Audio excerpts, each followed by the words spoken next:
Like అక్కర్లేదు, subscribe అక్కర్లేదు. మీరిచ్చే కామెంట్ మాకు చాలా ముఖ్యం. దయచేసి ఈ వీడియో చూసిన తర్వాత మీ కామెంట్ని అభిప్రాయంలో తెలియజేయండి. ఆంధ్రప్రదేశ్ రాజకీయాల్లో గత కొంతకాలంగా తిరుమల లడ్డూ ప్రసాదం చుట్టూ జరుగుతున్న వివాదం మునుపెన్నడూ లేని విధంగా మతపరమైన రంగు పులుముకుంది. ఈ నేపథ్యంలో మాజీ ఇంటెలిజెన్స్ చీఫ్ ఏబి వెంకటేశ్వరరావు చేసినట్లుగా ప్రచారంలో ఉన్న వ్యాఖ్యలు ఇప్పుడు రాష్ట్ర వ్యాప్తంగా పెను సంచలనం సృష్టించున్నాయి. ముఖ్యంగా ముఖ్యమంత్రి చంద్రబాబు నాయుడు మరియు ఉప ముఖ్యమంత్రి పవన్ కళ్యాణ్ లక్ష్యంగా ఆయన చేసిన ఘాటు విమర్శలు రాజకీయ వర్గాల్లో హాట్ టాపిక్ అయ్యాయి. తిరుమల పవిత్రతను కాపాడాల్సిన నాయకులే స్వయంగా మతాల మధ్య చిచ్చు పెడుతున్నారని ఆయన చేసిన విమర్శలు ఆలోచింపజేసేలా ఉన్నాయి. చంద్రబాబు నాయుడు మరియు పవన్ కళ్యాణ్ ఇద్దరు కూడా అత్యున్నత పదవుల్లో ఉండి బాధ్యతాయుతంగా వ్యవహరించాల్సింది పోయి సిగ్గు లేకుండా మతాలను రెచ్చగొడుతున్నారని ఏబి వెంకటేశ్వరరావు తీవ్రంగా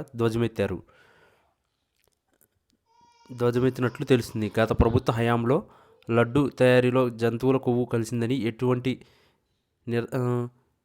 ఇటువంటి నిర్దిష్ట ఆధారాలు లేకుండా బహిరంగంగా వ్యాఖ్యలు చేయడం వల్ల కోట్లాది మంది హిందువుల మనోభావాలు దెబ్బతిన్నాయని ఆయన ఆవేదన వ్యక్తం చేశారు. కేవలం రాజకీయ లబ్ధి కోసమే పవిత్రమైన శ్రీవారి ప్రసాదాన్ని వివాదాల్లోకి లాగడం అత్యంత దారుణమని ఆయన పేర్కొన్నారు. ముఖ్యంగా పవన్ కళ్యాణ్ చేస్తున్న సనాతన ధర్మ పరిరక్షణ యాత్రలు మరియు పాయశ్చిత్త దీక్షలు కేవలం ఒక వర్గం ఓట్ల కోసమేనని ఏబీవీ విమర్శించినట్లు సమాచారం.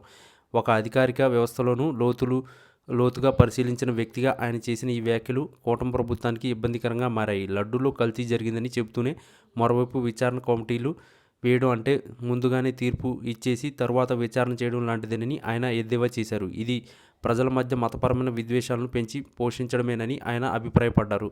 దేశంలోనే అత్యంత పవిత్రమైన క్షేత్రంలో విరజిల్లుతున్న తిరుమలలో అపచారం జరిగిందని పదే ప్రచారం చేయడం వల్ల భక్తుల్లో ఆందోళనలు నెలకొన్నాయని ఏబీవీ వెంకటేశ్వరరావు హెచ్చరించారు. ఈ ప్రచారం వల్ల ఆలయ ప్రతిష్ట అంతర్జాతీయ స్థాయిలో దెబ్బతింటుందని ఆయన ఆందోళన వ్యక్తం చేశారు. చంద్రబాబు నాయుడు తన రాజకీయ అనుభవాన్ని ఉపయోగించి సమస్యలను పరిష్కరించాల్సింది పోయి పవన్ కళ్యాణ్ లాంటి వారిని ప్రోత్సహిస్తూ మతపరమైన రాజకీయాలకు తెరలేపడం దురదృష్టకమని ఆయన వ్యాఖ్యానించినట్లు ప్రచారం జరుగుతుంది. రాజకీయ నాయకులు తమ వైఫల్యాల నుంచి ప్రజల దృష్టిని మళ్లించడానికి దేవుడిని మరియు మతాన్ని వాడుకోవడం పాటిగా మారిందని ఏబీవీ విమర్శించారు. అభివృద్ధి పనులు గురించి చర్చించకుండా కేవలం లడ్డూ చుట్టూ రాజకీయాలు తిప్పడం ద్వారా ప్రజల మధ్య విభజన రేఖలు గీస్తున్నారని ఆయన మండిపడ్డారు. భవిష్యత్తులో ఈ మతపరమైన రాజకీయాలు రాష్ట్ర శాంతి భద్రతలకు విఘాతం కలిగిస్తాయని ఆయన హెచ్చరించారు. మొత్తానికి ఏబీ వెంకటేశ్వరరావు చేసిన ఈ సంచలన వ్యాఖ్యలు ఆంధ్రప్రదేశ్ రాజకీయాల్లో కొత్త చర్చకు దారితీశాయి. ప్రభుత్వం ఇప్పటికైనా మతపరమైన విద్వేషాలను రెచ్చగొట్టడం మానేసి వాస్తవాలను ప్రజల ముందు ఉంచాలని ఆయన డిమాండ్ చేశారు. రాజ్యాంగబద్ధమైన పదవిలో ఉన్నవారు మతతత్వ ధోరణితో వ్యవహరించారని ఆయన సూచించారు. ఈ వ్యాఖ్యలపై కూటమి ప్రభుత్వం ఎలా స్పందిస్తుందో వేచి చూడాలి.